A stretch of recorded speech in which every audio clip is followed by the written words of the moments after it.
The stars were quiet in this part of space. Too quiet. Captain Je-ho Kim stood on the bridge of his ship, the Starlight Seeker *, watching the endless black through the main viewport. His eyes were tired. He hadn't slept well in weeks. No one in the coalition had. "Captain, we're receiving another distress call," said Taiwan, his first officer. Taiwan's face was grim as he looked up from his console. "It's the Viridian colony this time." Jai-ho closed his eyes. Viridian, a peaceful farming world with 8 million people. The Krell. "Yes, sir. A fleet of 30 ships. The colony's defenses won't last an hour." This was the third world this month. The Krell Dominion was moving faster now, growing bolder with each victory. For 200 years, they had slowly expanded through the galaxy, crushing anyone who stood against them. The coalition of 17 alien races had tried to fight back, but they kept losing. "Tell Coalition Command we're too far to help," Jai-ho said.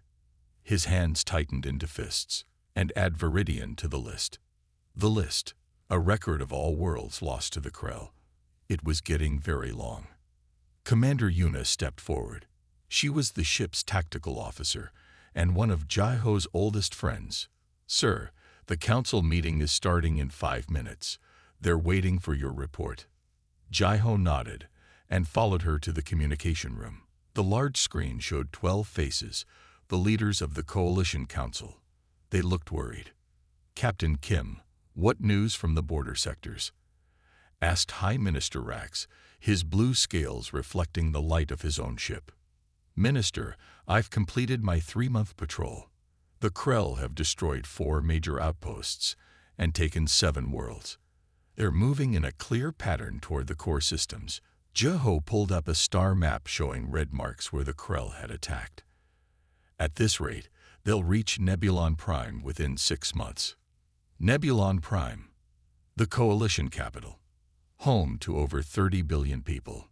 The council members looked at each other in fear. Minister Trellick spoke next, her voice trembling. "Our last battle group was destroyed yesterday. 60 ships lost in less than an hour. We cannot defeat them conventionally," Jai-ho said. "Their ships are too powerful, and they learn from every battle. We need something new." High Minister Rax leaned forward. "Captain, that's why we called you. Your intelligence division has been tracking rumors about outsiders." Jai-ho felt Yuna's eyes on him. She knew what Rax meant. "You mean the humans," Jai-ho said. The council chamber went quiet. Humans, a species no one had officially met. There were only stories about them. A race from the edge of the galaxy who kept to themselves. Some said they were just myths. Others said they were watching and waiting. "We intercepted a Krell communication," Jai-ho continued.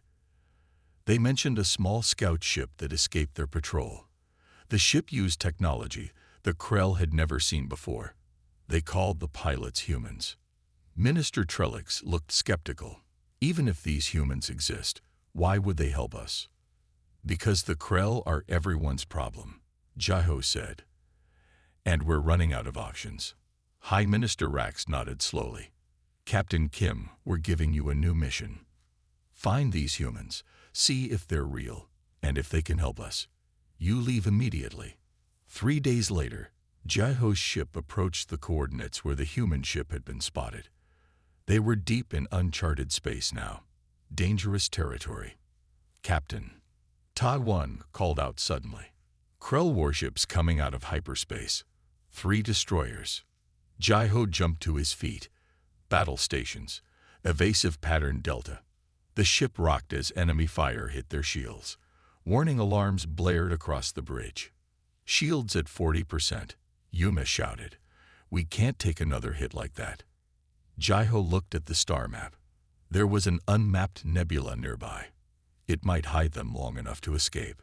"Head for the nebula. Maximum speed," he ordered, as his ship raced toward the colorful gas cloud.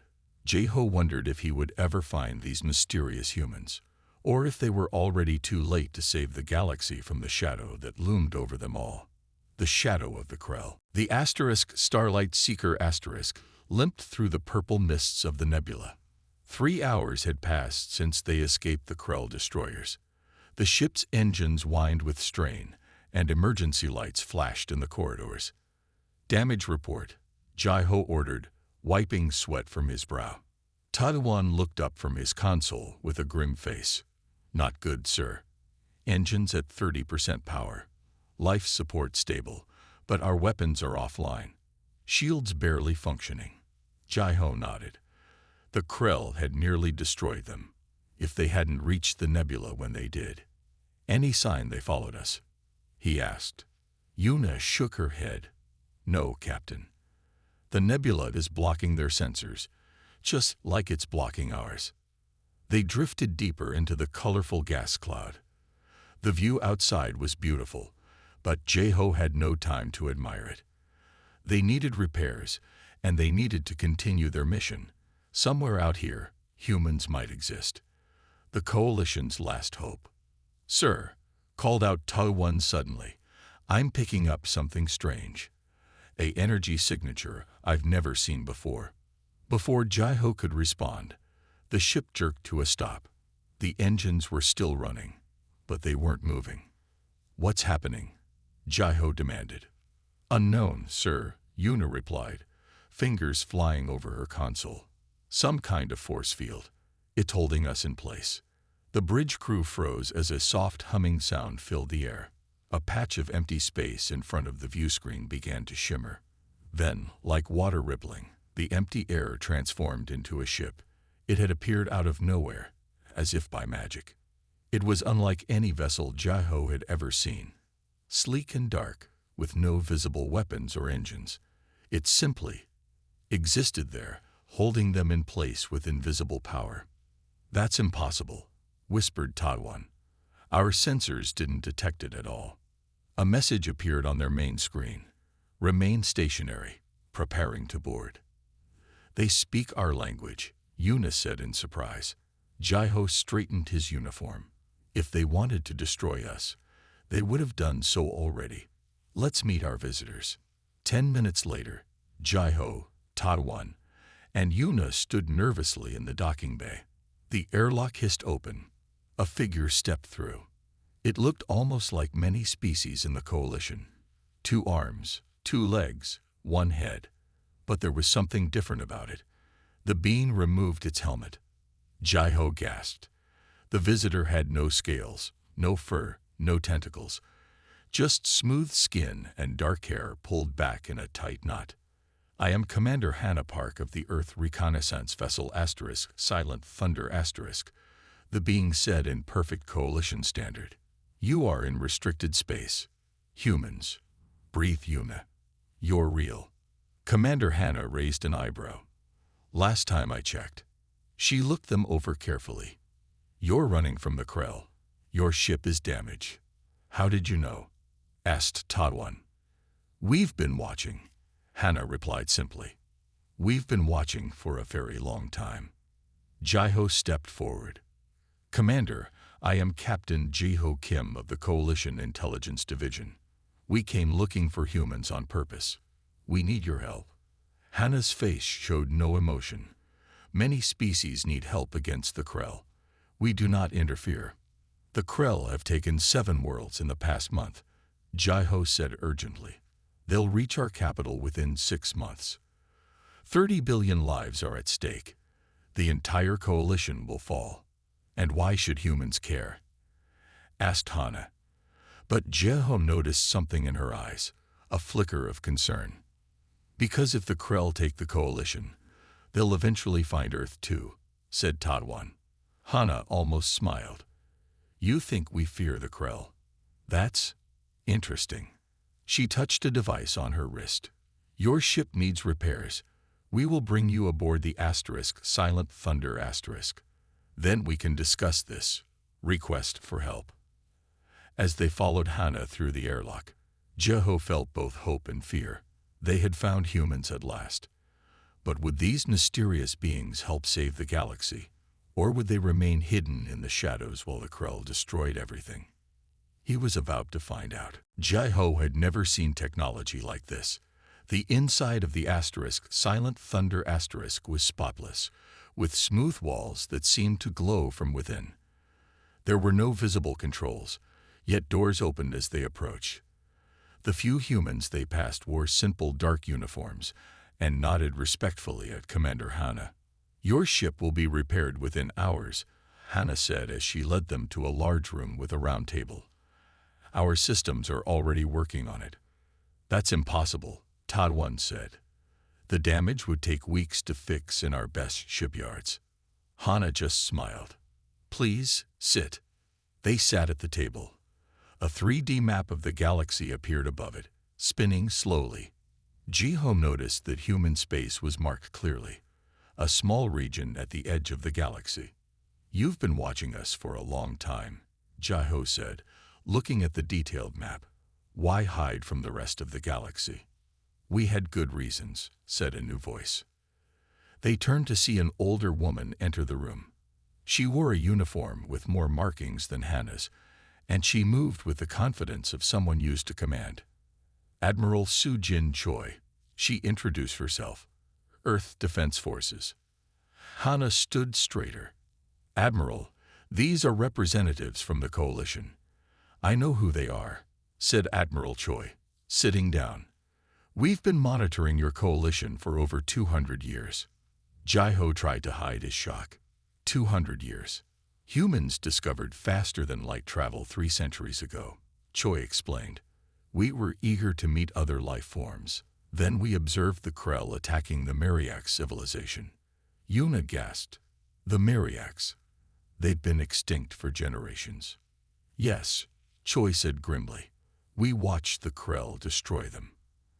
After that, we decided to develop our technology in secret, to watch and learn." The Admiral touched the table, and the image changed to show a beautiful blue and green planet surrounded by hundreds of small stations. "Earth," she said with pride. "Our homeworld." "It's beautiful," Ji-ho said honestly. "And heavily defended," Choi added. "Which is why the Krell have never found us. Or perhaps they don't consider us worth finding yet." Taiwan leaned forward. "Admiral, you know why we're here. The coalition needs help." Admiral Choi nodded slowly. "Commander Hannah has shared your situation. But there's something you don't know about the Krell. Something we discovered through our long observation." The map changed again, showing a strange spherical structure. "This is the center of Krell space," Choi continued. "They're not conquering worlds for territory or resources. They harvest the neural energy of sentient beings." "Harvest?" Yuna's voice shook. "You mean?" "They consume minds," Choi said flatly. "The Krell are a hive consciousness that feeds on the brain patterns of other species. Those they take prisoner are not enslaved.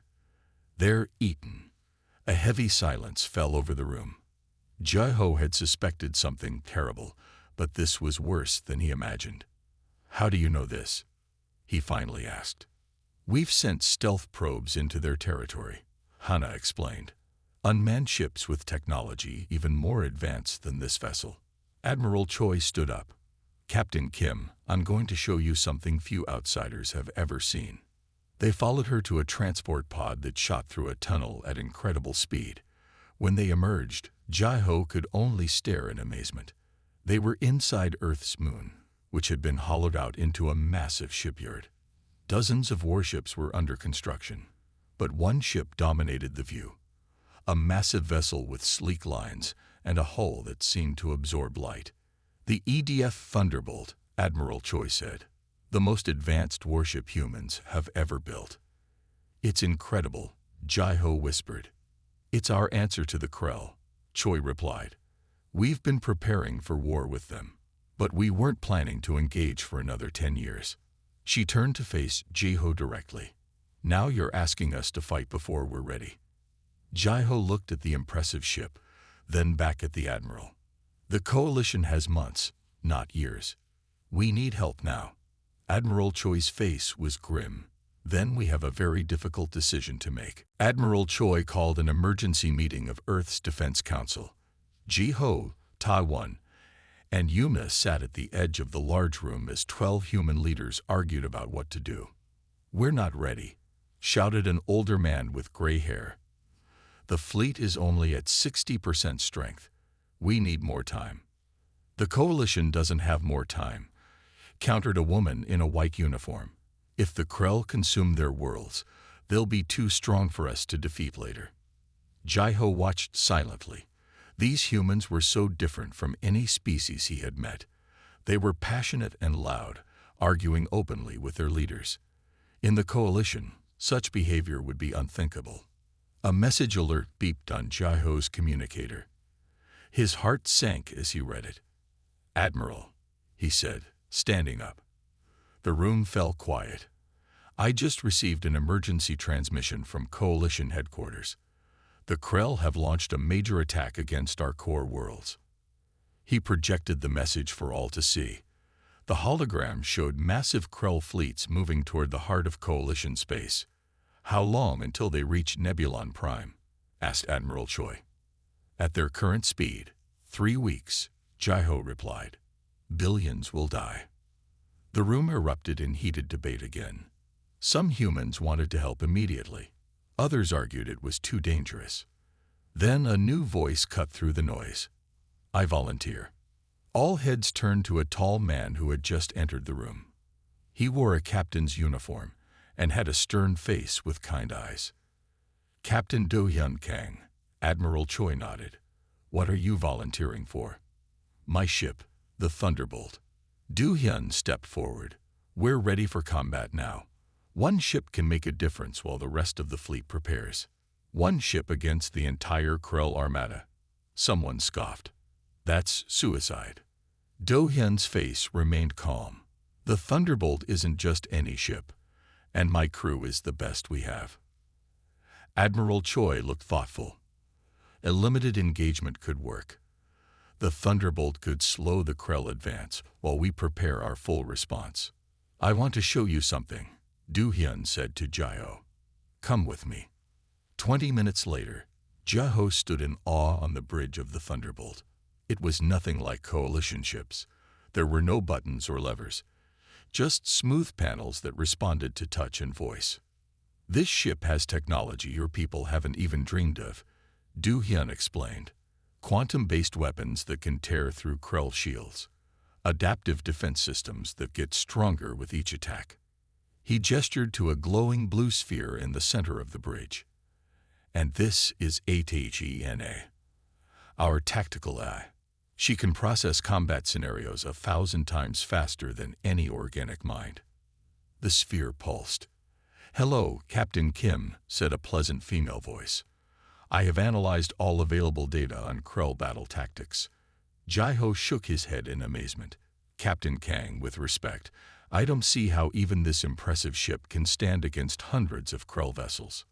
Do-hyun smiled. "Sometimes, Captain Kim, it's not about the size of the force. It's about sending a message." Back in the council room, Admiral Choi made her decision. "The Thunderbolt will deploy immediately to Coalition space. Captain Kang will attempt to slow the Krell advance and gather combat data." She looked at Jai-Ho. "Your people will serve as advisors aboard the Thunderbolt. The rest of our fleet will continue preparation for full deployment." 3 hours later, Jai-Ho stood on the bridge of the Thunderbolt as the mighty ship prepared to leave Earth. 300 human crew members worked at their stations, confident despite the impossible odds they faced. "Course set for Nebulon Prime," announced Do-hyun. "All systems ready." Jai-Ho looked out at the stars. He had come seeking help for the Coalition. Now he was about to witness whether one human ship could truly make a difference against the terror that had dominated the galaxy for centuries. "Engage FTL drive," ordered Do-hyun. "Let's introduce ourselves to the Krell." The Thunderbolt shot forward, vanishing into the darkness of space. The Thunderbolt dropped out of FTL on the edge of the Nebulon system. The scene before them was one of horror and destruction.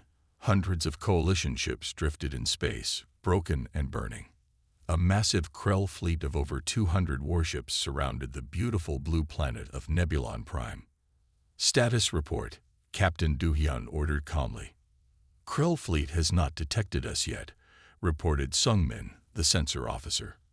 Our stealth systems are holding. Jaiho stared at the view screen in shock. We're too late. The Krell arrived faster than we expected. Not too late, Du-hyun said firmly.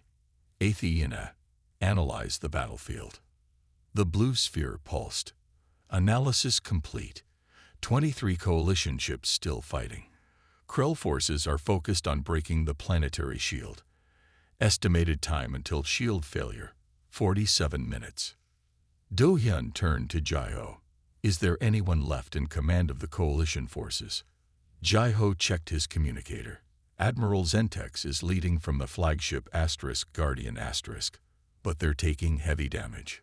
Open a secure channel, Du-hyun ordered. Coalition ships only. Tight beam.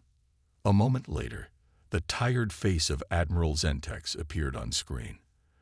The reptilian commander looked shocked to see humans. This is Captain Do-hyun Kang of the Earth Defense Force vessel Thunderbolt, Du-hyun said. We're here to help. Captain Kim. Admiral Zentex blinked in surprise. You found the humans? Yes, Admiral, Jaiho replied. And they brought help. Admiral Zentex laughed bitterly. One ship. The Krell have 200. Trust me, Admiral, Du-hyun said. Have your remaining ships pull back to defensive positions around the planet.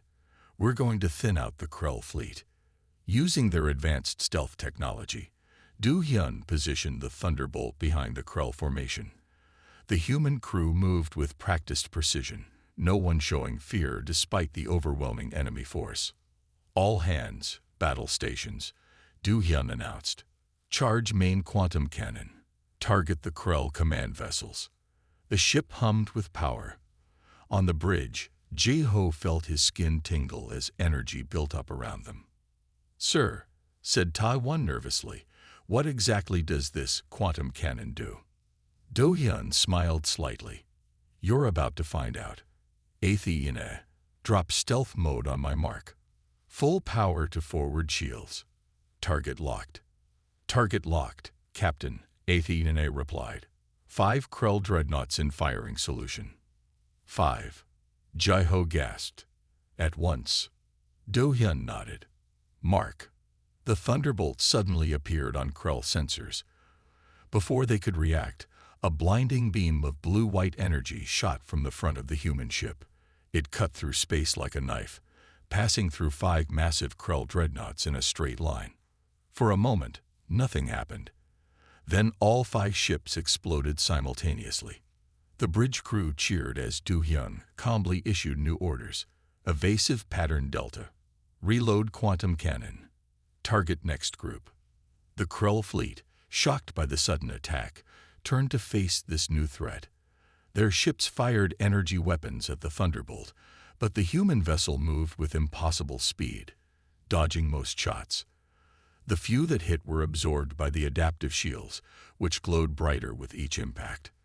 Their weapons are making our shields stronger, Jaiho said in amazement.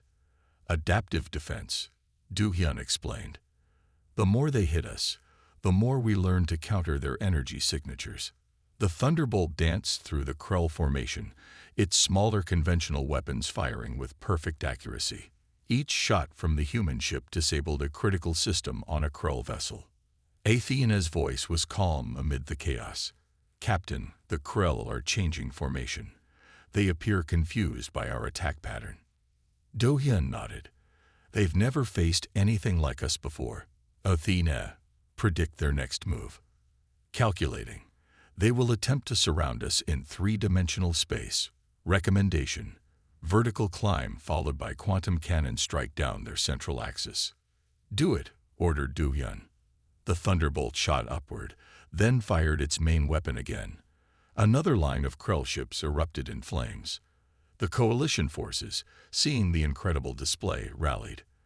Their remaining ships began to attack with renewed hope. The Krell fleet is breaking formation, reported some men excitedly. Multiple ships are. They're retreating. Jaiho couldn't believe his eyes.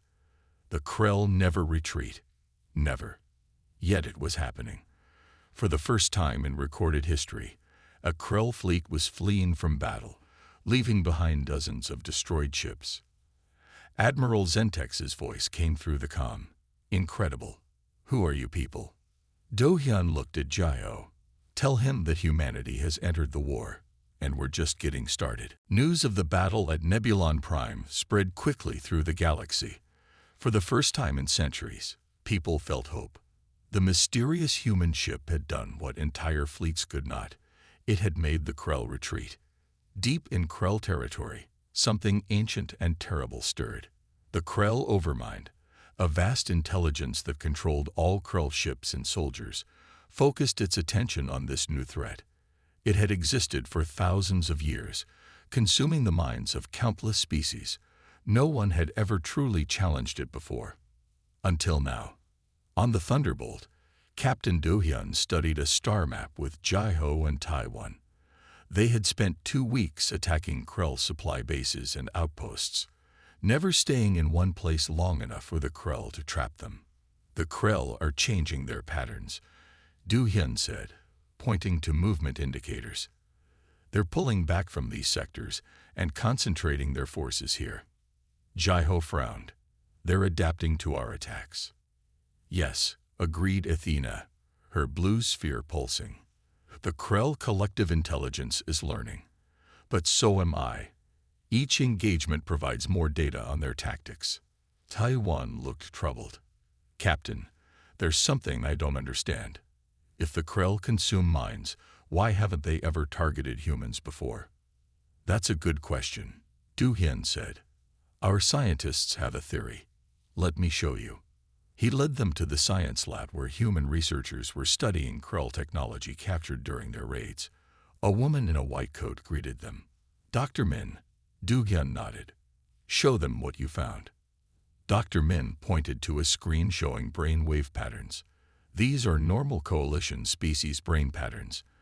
And these, she switched to a different image, are human brain patterns.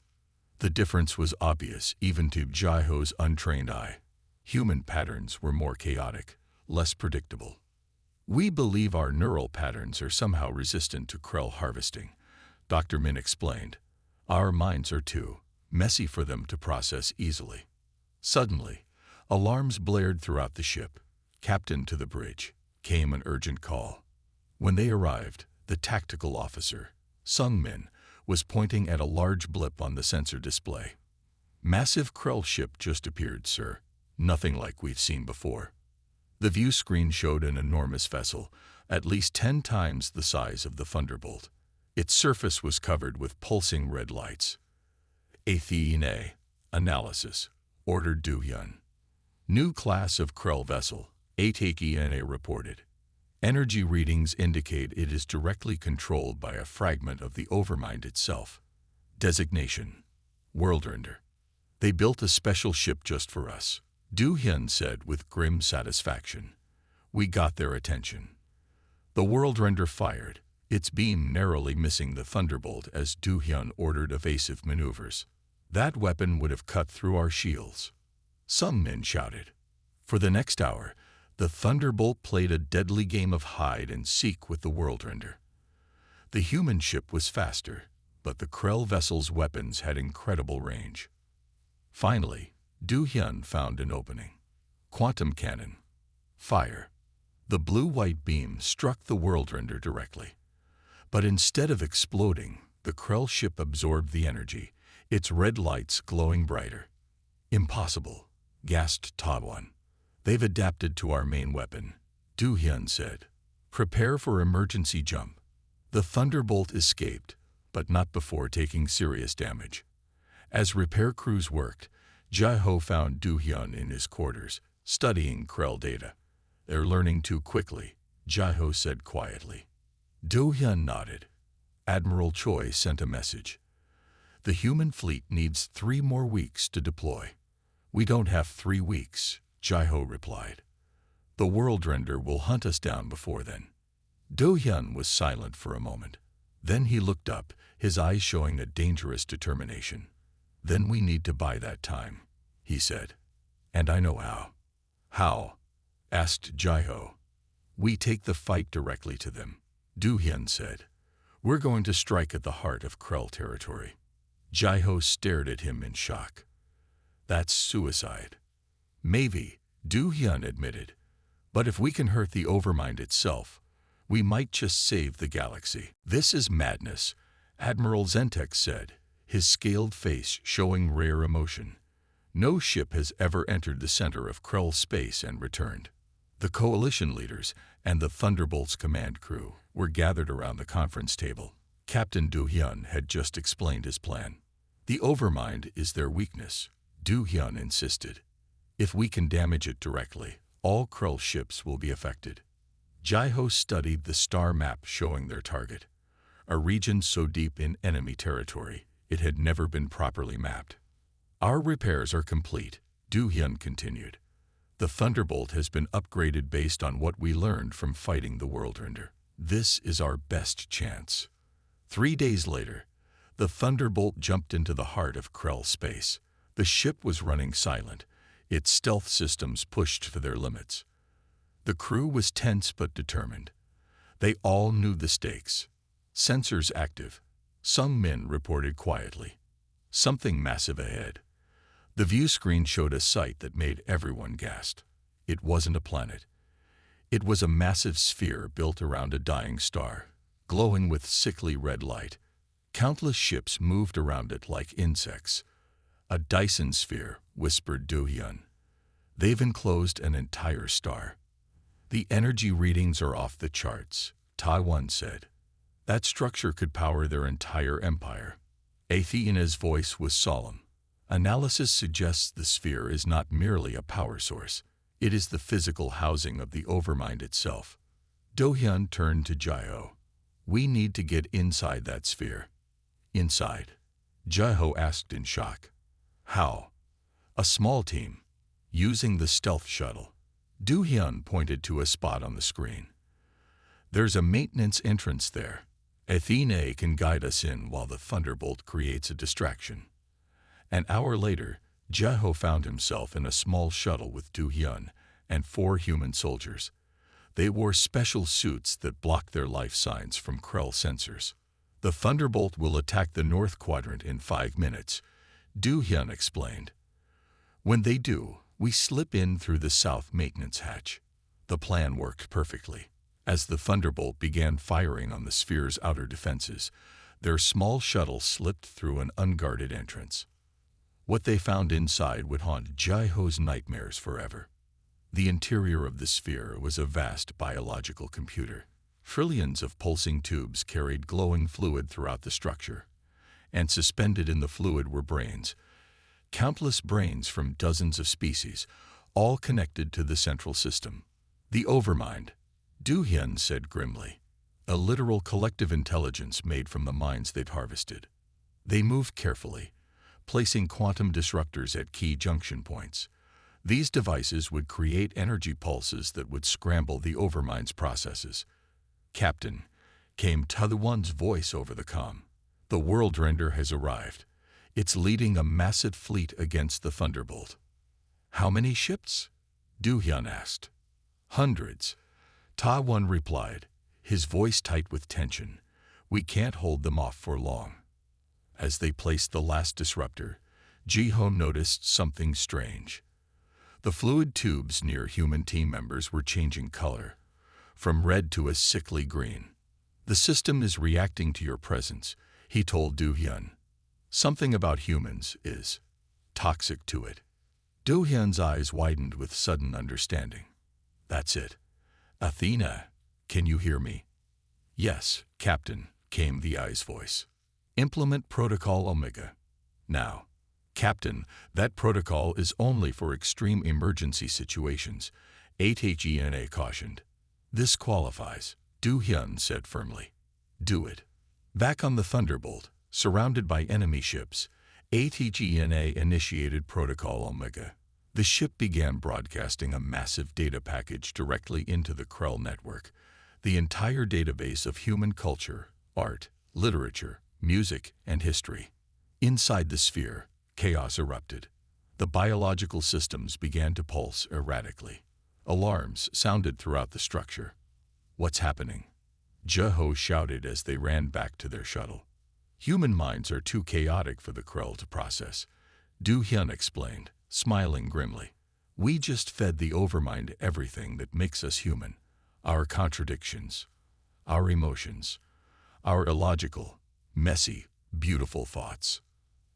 As they reached the shuttle, the disruptors activated, adding physical damage to the mental chaos already spreading through the overmind.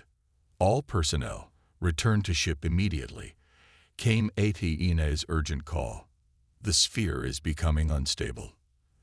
They barely made it back to the Thunderbolt as the massive structure began to tear itself apart from within. The Thunderbolt limped through space, its hull scorched and damaged. Inside, the crew worked tirelessly to keep critical systems running. They had escaped the collapsing Krell sphere by the narrowest of margins. Status report, Du Hyun ordered, his voice hoarse from shouting commands during their escape. Engines at 15% power. Life support stable. Weapons offline, reported Sungmin. But we're alive, Captain. Behind them, the massive Krell Dyson sphere was breaking apart, releasing enormous energy waves across the sector. The Worldrender and its fleet drifted aimlessly, their connection to the Overmind severed. Athena, status of the Krell network. Du Hyun asked. The blue sphere flickered weakly. Athena had used most of her processing power to deliver Protocol Omega. Krell communication grid is offline throughout the galaxy, she responded. Their ships appear to be non-functional or operating at minimal capacity. Jeho stared at the viewscreen in disbelief. It worked. We actually did it. For 3 days, the damaged Thunderbolt traveled slowly back toward Coalition space. Then they received a transmission that made everyone cheer. The human fleet had arrived and was helping Coalition forces reclaim occupied worlds. The Krell ships just stopped fighting, Admiral Choi told them over the comm. Most of them shut down completely. Those still active are confused, acting individually without coordination. A week later, Jeho stood in the Grand Hall of the Coalition Council. Representatives from all 17 member species were present, along with human officers led by Admiral Choi. Captain Du Hyun was the center of attention, his uniform freshly pressed despite the bandages visible on his neck and hands. High Minister Rak stepped forward, his scales gleaming in the ceremonial light. Today marks a new chapter in galactic history. For centuries, the Krell Dominion spread fear and death across the stars. That reign of terror has ended. He turned to Du Hyun. Thanks to the bravery of the Thunderbolt and her crew, billions of lives have been saved. The Coalition officially recognizes humanity as our greatest allies and friends. Admiral Choi addressed the assembly next. Humanity has remained hidden for too long. We now formally join galactic society and offer our help in rebuilding what the Krell destroyed. Later, at the celebration, Jeho found Du Hyun looking out at the stars from a quiet balcony. What happens now? Jeho asked. Now we clean up, Du Hyun replied. There are still Krell fragments out there, pieces of the Overmind that survived. Without central control, they're confused, but still dangerous. He handed Jeho a datapad. Our scientists found something interesting in the Overmind's memories. Jeho read the pad and looked up in shock. The Krell were created by something else. Du Hyun nodded, something far older. The Krell were once like us, independent beings. Then they encountered an entity that changed them, shaped them into the harvesting swarm we fought. And this entity, it's still out there, beyond the galaxy. We think so, Du Hyun said quietly. The Krell were afraid of it. That's why they kept consuming minds, to grow powerful enough to resist it if it ever returned. On the other side of the hall, Commander Hannah approached with a smile. The Thunderbolt is repaired, Captain. Better than new, actually. Our engineers added some improvements. Du Hyun smiled back. Good. Something tells me we'll need it. 6 months later, the galaxy was healing. The Coalition had expanded to include Earth and 3 other previously hidden human colonies. Krell technology was being studied and repurposed to help rebuild devastated worlds. Jai-Ho, now appointed as the Coalition's ambassador to Earth, stood with Do-hyun on the observation deck of the newly commissioned Thunderbolt I. The ship was larger than its predecessor, with an entire fleet of similar vessels under construction. "You know," Jai-Ho said, "when I was sent to find humans, I never imagined one ship would change everything." "Sometimes that's all it takes," Do-hyun replied. "One ship, one moment of courage." As they watched the stars, a technician approached with an urgent message. "Captain, we've detected an unusual signal from beyond the galactic rim. It doesn't match any known pattern." Do-hyun and Jai-Ho exchanged looks. The battle for the galaxy had been won, but perhaps a greater challenge was just beginning. "Prepare the ship," Do-hyun said firmly. "Looks like our work isn't done yet."